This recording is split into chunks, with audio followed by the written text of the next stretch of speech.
महाराष्ट्र विधानसभेच्या हिवाळी अधिवेशनामध्ये उपमुख्यमंत्री अजित पवार हे दुसऱ्या दिवशी सुद्धा कामकाजात सहभागी झाले नाही।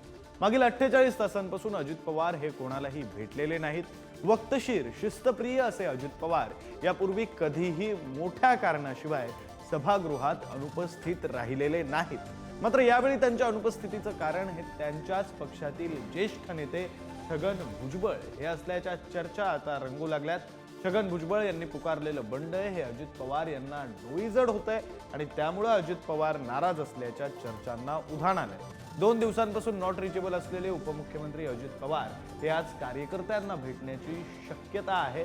मात्र ही केवळ शक्यता आहे। खरं तर काल सुद्धा असं बोललं जात होतं की अजित पवार हे सभागृहात उपस्थित राहतील, मात्र ते उपस्थित राहिले नाही। अजित पवार 2 दिवसांपासून नॉट रिचेबल आहेत आणि नागपूरच्या बंगल्यावर सुद्धा ते नसल्याची माहिती ही सध्या मिळते।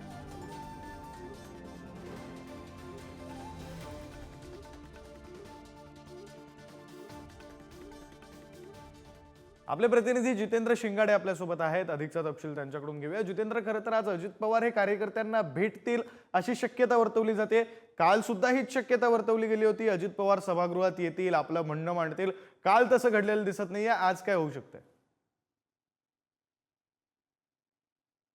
विक्रांत, आज हिवाळी अधिवेशनाचा तिसरा दिवस आहे आणि गेले 2 दिवस म्हणजे काल आणि परवा अजित पवार हे नॉट रिचेबल होते। ते कुठल्याही कार्यकर्त्यांना भेटले नाही किंवा कोणत्याही नेते आमदार यांना देखील भेटले नव्हते। अजित पवार नेमके कुठे होते हे अजूनही कुणाला माहित नाही। मात्र सध्या जी माहिती मिळते त्यानुसार अजित पवार जे आहेत ते आपल्या नागपुरातील या रवी भवन परिसरामध्ये असलेल्या विजयगड या बंगल्यामध्ये असल्याचं सांगण्यात येत आहे। आणि काही आता कार्यकर्ते जे आहेत, राज्याच्या विविध भागातून आलेले कार्यकर्ते आहेत, ते इथे भेटण्यासाठी त्यांना आलेले आहेत। सोबतच एक महत्त्वाचं म्हणजे काही आमदार देखील आलेले आहेत आणि महत्त्वाचं म्हणजे नुकतंच मंत्री हसन मुश्रीफ हे देखील अजित पवार यांना भेटण्यासाठी आतमध्ये गेलेले आहेत। त्यामुळे अजित पवार हे विजयगड या त्यांच्या शासकीय बंगल्याच्या निवासस्थानी असल्याची माहिती मिळते। मात्र ते आता बाहेर येतील आणि कार्यकर्त्यांना भेटतील असं सांगण्यात येत आहे। काही अपॉइंटमेंट्स देखील असल्याचं त्यांच्या कार्यालयाकडनं कळवण्यात आलेलं आहे। मात्र अजित पवार नेमके 2 दिवस कुठे होते आणि त्या पाठीमागचं नेमकं कारण काय होतं हे पाहणं महत्त्वाचं ठरणार आहे। कारण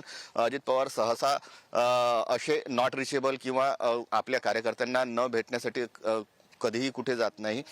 ते नाराज असल्याच्या चर्चा जेव्हा कधी येतात तेव्हा अशा प्रकारच्या घटना घडत असतात। आपण यापूर्वी तशा पाहिलेल्या आहेत। अशा परिस्थितीमध्ये नेमकं कारण काय? कारण एकीकडे छगन भुजबळांची नाराजी असू शकते किंवा मंत्री मंडळ जे विस्तार तर झालेला आहे मात्र खाते वाटप झालेलं नाहीये, त्या खाते वाटप संदर्भात देखील चर्चा असू शकते। ही केवळ चर्चा आहेत। नेमकं कारण काय होतं की अजितदादा 2 दिवसांपासून कुणालाही भेटलेले नाही, कुठे त्यांचा फोन नॉट रिचेबल होता, कोणत्याही आमदारांना भेटलेले नाही। वेगवेगळे तर्क आणि वितर्क लढवल्या जात आहेत। अशा परिस्थितीत मात्र आता अजित पवार हे आपल्या विजयगड या शासकीय बंगल्यामध्ये असल्याची माहिती आहे आणि थोड्याच वेळात ते आपल्या कार्यकर्त्यांना देखील भेटणार आहेत। त्यामुळे नेमकं अजित पवार कुठे होते, काय करत होते किंवा काही आरोग्याच्या समस्या होत्या का हे देखील म्हणजे याबद्दलचा जो खुलासा आहे ते स्वतः अजित पवार हेच करतील अशी अपेक्षा आपण व्यक्त करूया।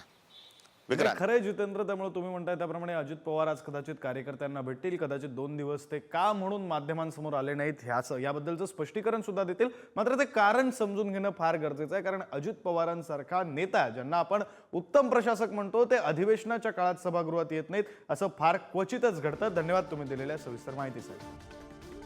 मंत्रिमंडळ विस्तारानंतर अजित पवार हे नॉट रिचेबल आहेत, अजून देखील समोर येताना दिसतात। त्यांची सवय जुनी आहे। पुन्हा आता जर पहाटे बघा कुठे आहेत ते। खरं पाहिलं ना तर मला या लोकांची कीव येते हो। या ठिकाणी सत्ता पक्ष जो आहे बीजेपीचा त्याला गरजच नाही यांची कुणाची।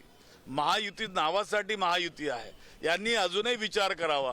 ज्या पद्धतीनं यांना वागणूक दिली जात आहे, ज्या पद्धतीनं यांचं राज्य मंत्रिमंडळामध्ये मंत्री घेत असताना या ठिकाणी दिवस मोजले जातात, त्रास दिला जातो, अजूनही खाती वाटप या ठिकाणी नाहीत।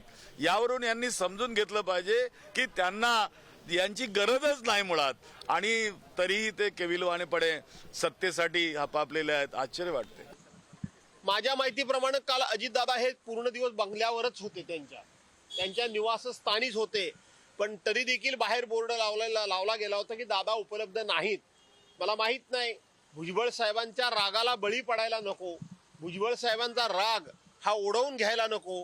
भुजबळ साहेबांसमोर समोरासमोर आलं तर भुजबळ साहेबांचा राग उफाळून आला तर भुजबळ साहेब कोणत्या स्तराला जातील हे सांगता येणं कठीण असल्यामुळं अजितदादांनी काल नॉट रिचेबल राहण्याचा निर्णय घेतला असावा असं मला वाटतं. त्यांचा फोन जरी नॉट रिचेबल असला तरी मीडियामध्ये चर्चा होते, असा आमचा नेता आहे. प्रकृतीचं कारण आहे, त्यामुळे ते थोडे घरी आराम करतायत. मागं दरेगावला शिंदे साहेब गेले होते, त्यावेळेस पण हीच चर्चा झाली होती की शिंदे साहेब नाराज आहेत म्हणून निघून गेले, शेतीकडे निघून गेले. तसं आता दादांबद्दल असेल, ह्या गोष्टी होत राहतात, चर्चा होत राहतात. वस्तुस्थिती अशी आहे, तब्येतीच्या थोड्याशा कारणामुळं आज दादांनी पूर्ण वेळ आराम केला. लवकरच तुमच्या समोर येऊन ते तुमच्याशी संवाद साधतील.